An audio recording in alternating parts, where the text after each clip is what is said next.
This is a work of fiction. Written, narrated, and produced by me, Dennis Macareg.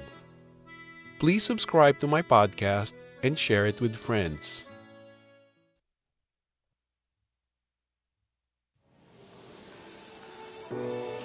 Travelers behind and in front of me are eager to get to their hotels.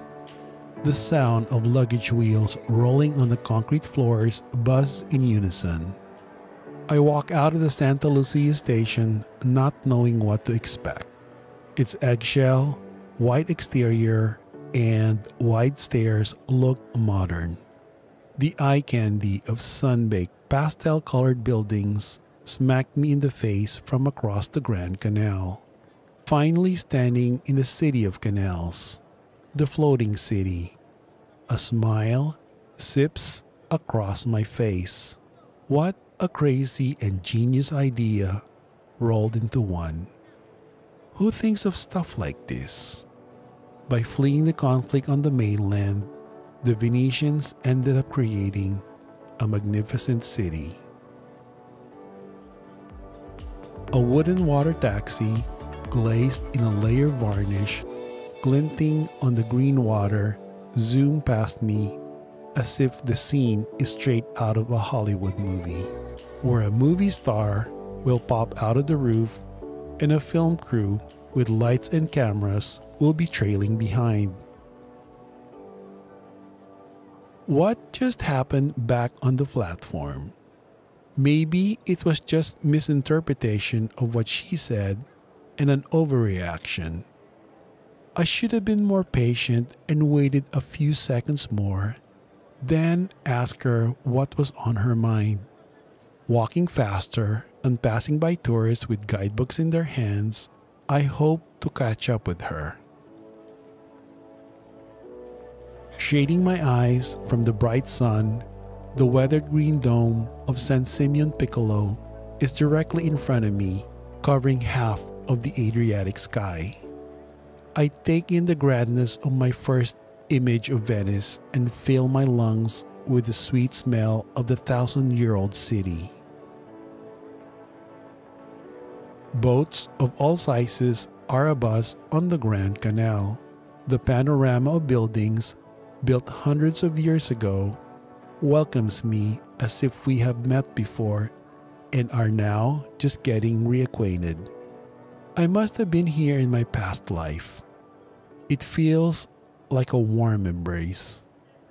The buildings withstood kingdom takeovers, 2 world wars, and many other world events. Narrowing my eyes and searching the immediate area, my hope that Olivia is standing and waiting for me. But there is no sign of her. We've been separated less than 10 minutes. She must be here somewhere. I consider walking across the Ponte something something. Pronouncing the name escapes me, but it's also called the Barefoot Bridge, arcing over the canal. Porters wait at the foot of the bridge to carry the heavy luggage of visitors. But some people choose to haul their own belongings across, struggling with each step. Going to the outer edge of the station, there are restaurants and stores where my search continues.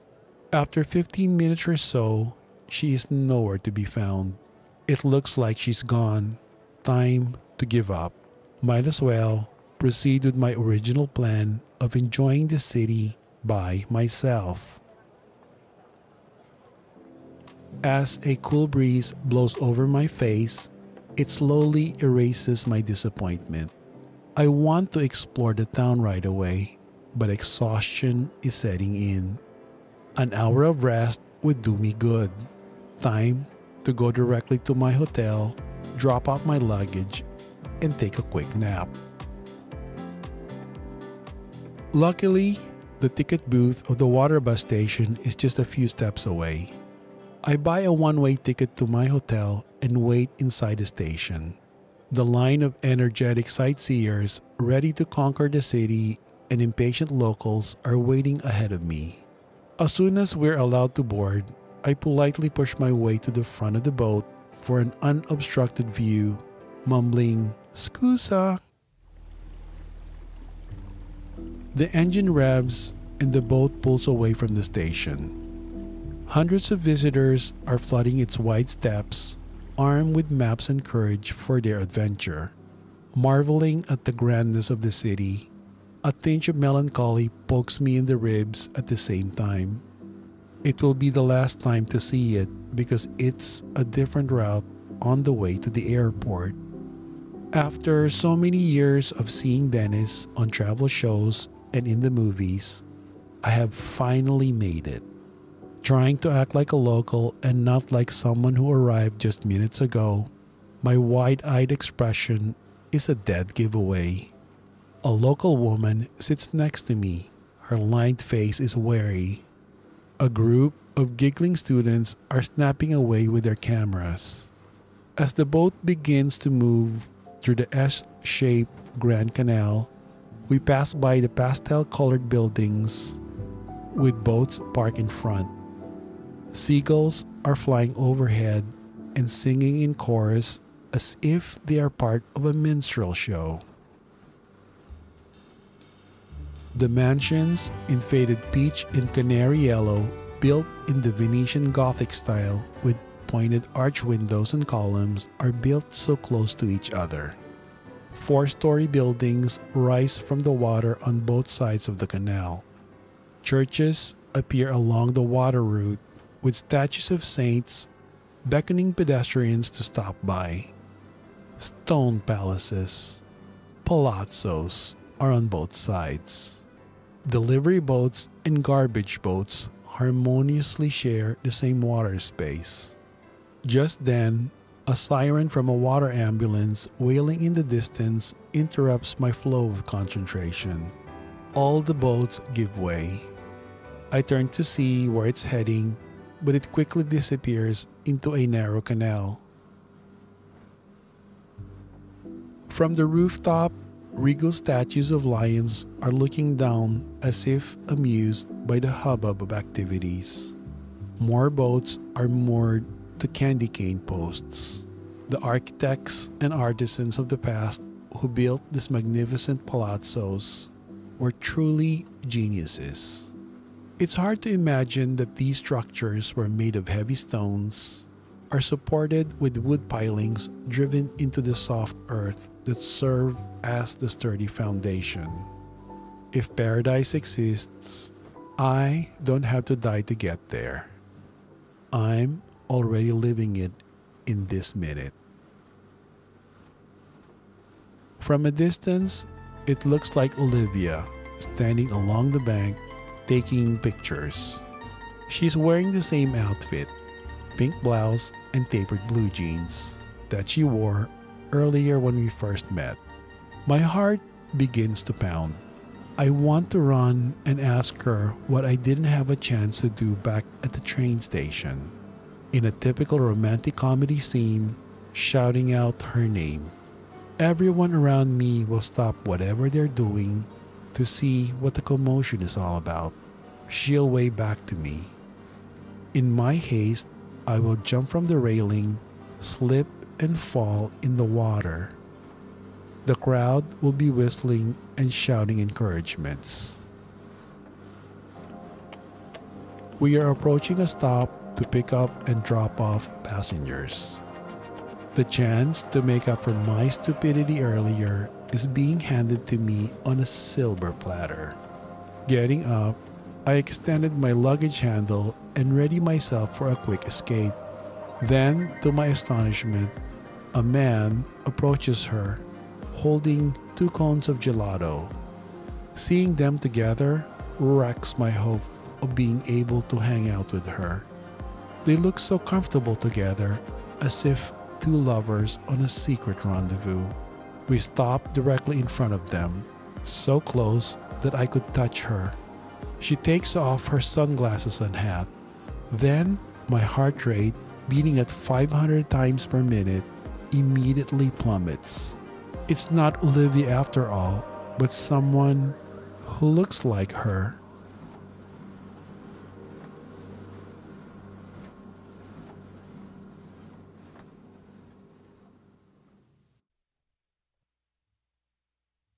Please check out my latest novel, A Whisper to the Moon, at online retailers and at bookstores where it's available.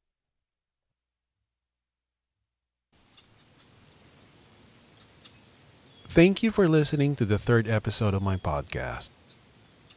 For this episode, since he didn't really get the girl and everything fell apart because he wasn't assertive enough, she wasn't really part of the plan. So what? He met a cute girl, but nothing came of it. Ha! It's the way it is, right? Life. Might as well stick to the original plan and do some sightseeing. I began to describe how beautiful Santa Lucia Station is, with the same impact it gave me when I first saw it. Once you walk out of the station, literally, Venice is right in front of you. It is really pretty and really grand. And this is technically the last stop. It doesn't go anywhere. My first impression was, wow, this city is amazing. I'm already in the city and the sightseeing instantly begins. One thing I ask myself is that how did the people from the past create such magnificence? It's like a theme park. It's really hard to explain. And of course, water taxis, water bus, and several types of boats are zooming along the Grand Canal. It's one of the things I wanted to mention because it's such an iconic description of Venice. There's nowhere else on this planet that this sort of thing is going on. And to realize that it's a fully functioning city and that it's not done for tourists alone, you're just blown away. One thing that impressed me is watching the people in the water taxis because they look like $1,000,000. Probably it only cost them $50. And if they're with five friends, and if you divide that, that's about $10 per person or €10 per person. Not bad. At this stage of the story, he bought a water bus ticket to get to his hotel. But in my case, when I went to Venice, our hotel was actually just across the Grand Canal. So all I had to do was to pull my luggage because the bridge that goes across the Grand Canal is like there's like wide steps. It's kind of difficult. Actually, they have guys who would charge you for, I don't know, €5 to help you carry the bag across the bridge. And I thought it was really funny. I didn't do it, but then again, after I carried my luggage across the bridge, I kind of thought, hey, maybe I could save my back. But in the novel, it makes more dramatic if, Greg jumps on the water bus and begins his tour of the city right away. Which, I actually jumped on the water bus and kind of did the same thing he was doing. But of course, when I did it, it was later on that day. There's so many activities going on in Venice. It's just mind-boggling, like I said. I think I've used mind-boggling twice already. Oh well. They say in writing, try not to use the same phrase or a word many times, especially if it's in the same chapter or paragraph. But, I'm just narrating, so telling my experience, so I guess it's okay. Lots of tourists are taking pictures, couples on honeymoons, families with their kids, crying, screaming, you name it. People who are in love. It's just everybody is just taking in this magnificent experience. And being in Venice, you don't really have to say much. You just have to like sit, observe, and just breathe that moment of what's coming into your senses, right? That's what Venice does to you. When I was in Venice, I was living in the here and now. There's no time to think of the past and worry about what's going to happen in the future. In life, living in the moment is something that we should strive for because that's what I try to do every day. The past is just the past. It hurts. We made mistakes, but you can't really do anything much about it. The best way we can deal with it is to just learn from it and just really move on. I apply this to my writing a lot. I made a lot of mistakes with my writing, my first draft, second draft, and then you just move on. And even after a book is published, most writers would say that he or she should have written a certain chapter that way, deleted a scene, added a scene. But, it's a done deal. And that's what life is all about. It's kind of like when you travel. You've made all your preparations, you got your passport in your hand, you have your ticket, luggage, cell phone, guidebook.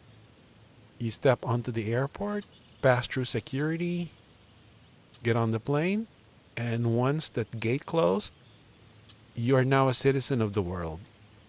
You're a traveler. You're a person who will live in your suitcase for the next 10 days.